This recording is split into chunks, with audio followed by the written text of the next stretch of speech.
Bro, lu sadar nggak sih kalau timnas kita lagi digodok dalam sebuah rencana yang bener-bener gila di balik layar? Jadi gini bro, John Hartman diam-diam baru balik dari Eropa setelah nemuin 16 pemain diaspora secara rahasia. Namanya masih ditutup rapet banget bro. Kenapa? Karena Hartman ngejual satu visi besar ke mereka. Lu mau jadi cadangan di Belanda atau Italia? Atau mau bikin sejarah jadi orang pertama yang bawa Indonesia ke Piala Dunia? Banyak yang kepikat bro. Tapi plot twistnya bukan di situ aja. Di tengah krisis striker kita yang gak kunjung beres, tiba-tiba Hartman bikin kejutan lagi dengan manggil 44 pemain sekaligus buat TC akhir Mei ini. Gila gak? 44 orang. Tapi lu tahu, cuma 23 nama yang bakal disisain buat laga resmi nanti. Artinya, bakal ada seleksi kejam di dalam tim. Nah, di video kali ini, kita bakal bongkar nih bro, gimana proyek rahasia diaspora Eropa ini berjalan. Kenapa Hartman nekat pakai taktik radikal tanpa bergantung sama satu striker murni. Dan siapa aja nama yang lagi saling sikut. Yuk, kita bahas sampai habis. Sikat bro!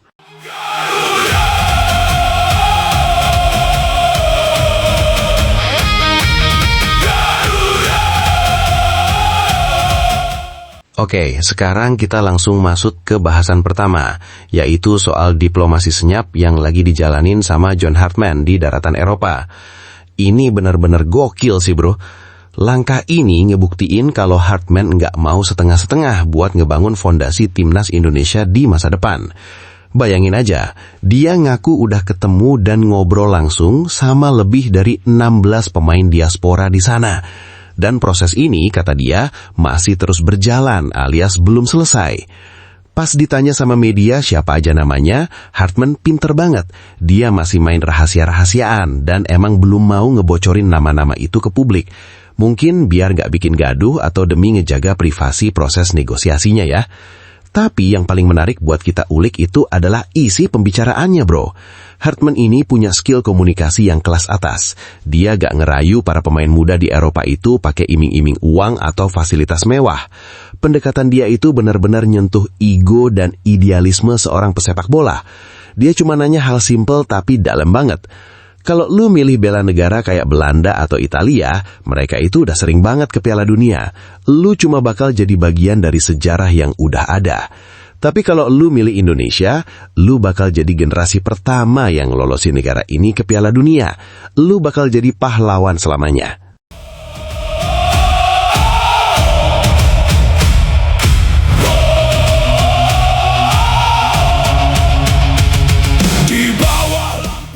Gokil bro. Kalimat itu terbukti bikin banyak pemain diaspora langsung dengerin dengan serius dan kepikat sama visinya. Tapi, langkah Hartman ini sempat bikin sebagian pencinta sepak bola lokal ketar-ketir. Banyak yang takut kalau gelombang diaspora ini bakal matiin potensi anak-anak dalam negeri. Untungnya, Hartman langsung nepis anggapan itu. Dia negasin kalau dia nggak bakal pernah ngelupain talenta lokal. Makanya, dia juga rajin turun langsung mantau kompetisi akar rumput kita. Alasan Hartman itu masuk akal banget bro.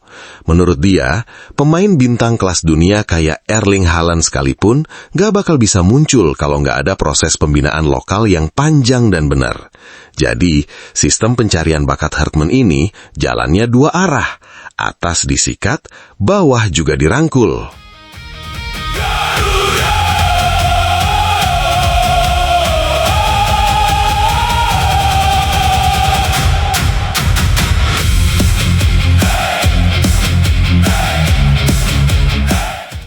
Nah, sekarang kita geser ke topik kedua yang gak kalah panas, soal krisis penyerang yang udah menahun di Indonesia.